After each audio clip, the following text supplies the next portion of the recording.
But John, what's going on with this case? Boom, right out the gate. We're talking probation termination. But hold on, this isn't early freedom. This is a request to end probation early. And the judge? She's not buying it because compliance is the golden ticket. No compliance, no early exit. Simple as that.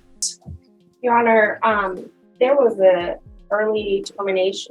motion for early termination status report filed, and it was denied. The state opposed the early term. It appears that Mr. Casablanca is not submitting his urinalysis, and he's not paying any of his fees. All right. So, Mr. Casablanca, why are you not submitting your UA? I don't have money. So when you're drug tested, I get $150 a month.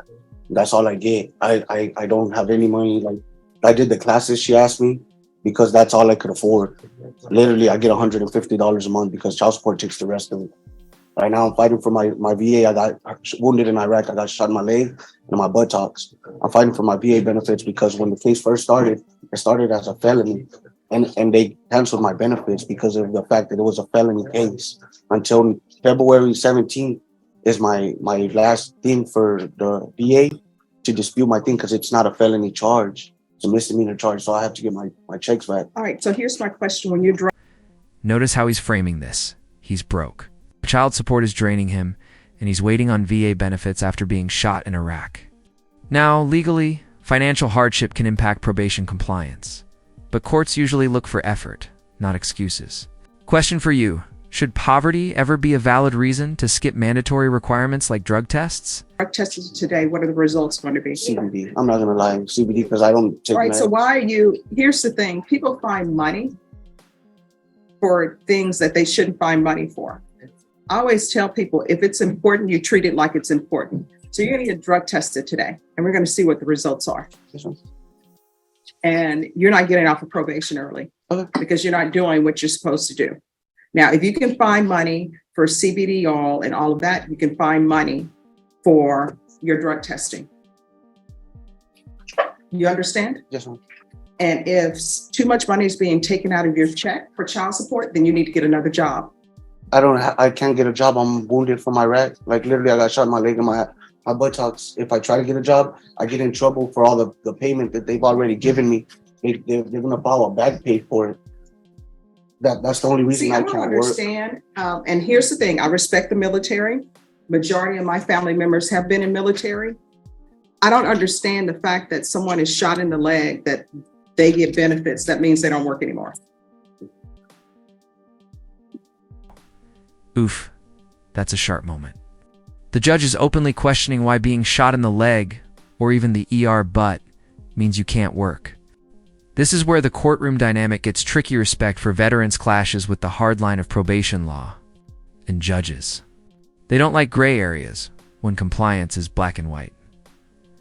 I don't understand that. I don't understand who someone gets shot in the butt, gets benefits, they don't work anymore. I can understand the government saying, okay, we're going to give you benefits for this, but we will also allow you to work. But you're getting drug tested today, and we're going to see what the results are going to be. And if there is something in the drug test other than what you've told me, a motion to revoke is going to be filed. That's fine. All right. In addition, Your Honor, he's documented as a home gang member. However, he has declined and said that he's not affiliated with the gang, And so because of the documentation, probation is asking that you amend for the gang ISP unit. Mm-hmm. And other issues that the probation officer is claiming that she's having is that he tends to become very upset and displays emotional instability when she tries to talk to him about his conditions, very disrespectful, and so forth. Why are you being disrespectful? Oh, here's a curveball: gang affiliation. Even if someone denies being in a gang, once probation documents you as affiliated, that label sticks. It's like a legal tattoo you can't scrub off easily. And you heard it, he claims it's all a mix-up because of his last name, meaning White House. Wild defense. But hey, stranger things have been argued in court. Ma'am, I hung up on her one time because they That's came. disrespectful. Yeah, because they came and like my mom was outside and cops jumped out with guns in their hands and they're like, "Well, where's Antonio? Where's Antonio?" Because they think a red truck is mine. Because I was sitting in the red truck the first time they came. I was sitting in the red truck cleaning it. It's my dad's work truck. When they came, they caught me in the red truck. They think it's mine. It's not my truck. They can run the VIN. My truck is a No. Ford Here's the Flex thing. Let me that's just tell you what broken. you're doing. You are answering questions that I have not asked.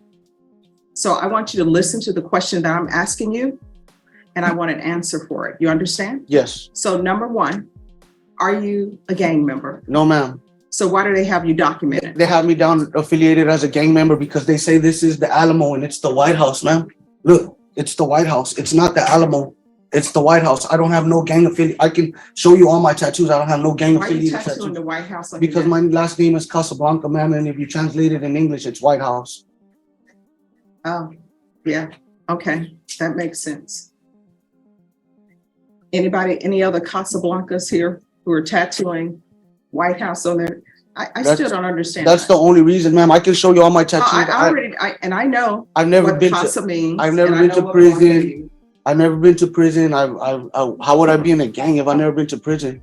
Like Oh, there are plenty of people who are in gangs who've never been to prison. that's a gang. That's a prison gang. Like No, they have people in prison who are documented gang members with that gang, but then they have people who are not in prison who are documented gang well, members. I'm not a gang member. I like I said, it's the White House. Y'all can check it. It's not the Alamo. They keep thinking it's the Alamo. That's why it got put down as that, but it's not an Alamo, ma'am. Whoever tattooed that White House, that is not a good depiction. It It's was a missing long some. time ago. Like it's actually just covering my ex-wife's name. That's why I put it there, really. But Well, it's that's not. another thing I always tell people. The It's only not people's a names gang you should affiliation tattoo on your tattoo. body are maybe your children and your mom, because your mom will always love you and your children, you're always supposed to love them. You're going to do a UA today. You're going to stop being disrespectful to probation officers. You're not going to be hanging up on probation officers. Otherwise, I'm going to hang up on you with a motion to revoke. Do you understand? Yes, ma'am. All right. So I want him to do his UA today, and then we're going to see what the results are going to be. And then based upon those results, we'll see where we're going with this. But yes, he is going to be on gang supervision. All right, Mr. Marshall, you're supposed to be going to ISF. What is the issue for you? The issue is the ISF that I want to send me to. They did me bad over there, and I don't feel safe over there. What does that mean they did you bad? I was jumped over there myself, and I don't feel safe. All right, when did this happen? Has he ever been sent to ISF? He was sentenced to local ISF on December 9th of 2022. But we're not trying to send him to local ISF. Currently, we're trying to send him to state ISF. All right, because the court didn't receive any report. Did you file a report? No, I didn't. No, it's my fault. All right, so where we are is you need to go to ISF. So that's where you're going to be going. And I'm sending you to ISF, not because of, punishment. It's because you need ISF. It's either that or motion to revoke. That's where we are. You understand? Yes, ma'am. So why are you not doing what you need to do since you've been on probation?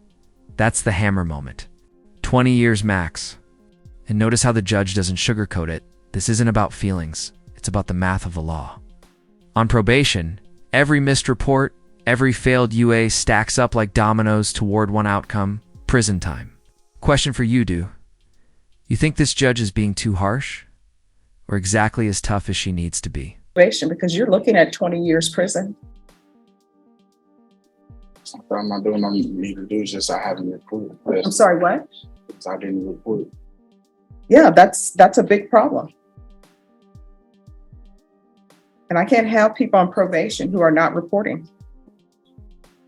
I mean, after you do ISF, you're supposed to go back to Harris County. So, I mean, you can sign the conditions to go to ISF, If you don't want to sign the conditions to go to ISF, what will end up happening is the motion to revoke will be filed. I'll hear it. And if everything is in correct order, I'll find it to be true. And then either you will be revoked or you won't be revoked. If you're revoked, the range of punishment is up to 20 years in prison. And this is an aggravated case. So whatever time, if you were to receive time, you'd have to do half the time, calendar time before you're eligible for parole. So I got a question. Yes. I understand you want to go to ISF. Is there any way that I can get a GPS and go back home? No, because here's the problem. Not only do I have that with you, I have, previously that you picked up new number ones. This is not your first time before me. Like in October 4th, there was a reporting issue.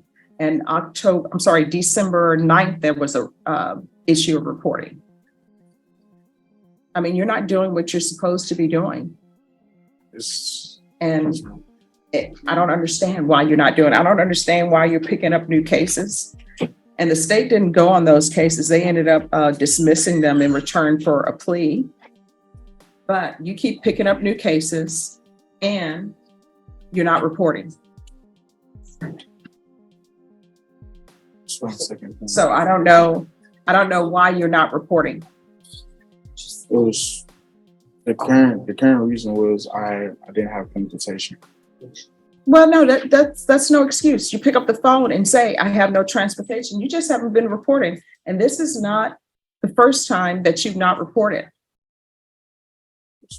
The problem is, and I don't consider it a problem, but people have to realize that there are consequences for action, right? I don't know if people stop doing that with their children where, hey, you do something you're not supposed to do, there's a consequence for it, or either they just blow it off. But in here, you're on deferred adjudication for aggravated assault with a deadly weapon.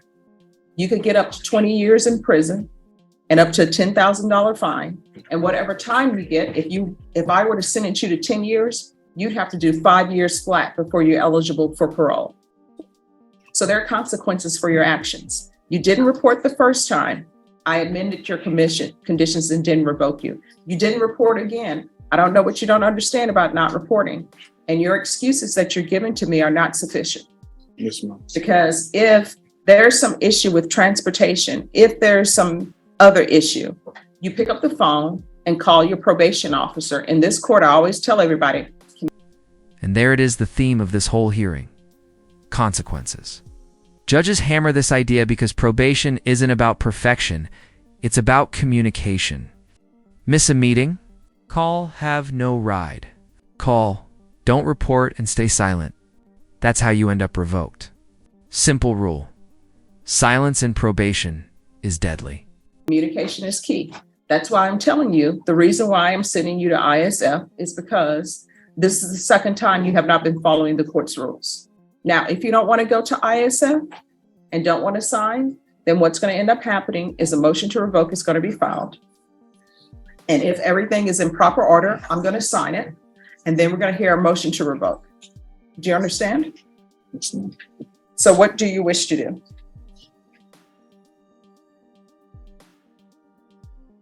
Yes, sir.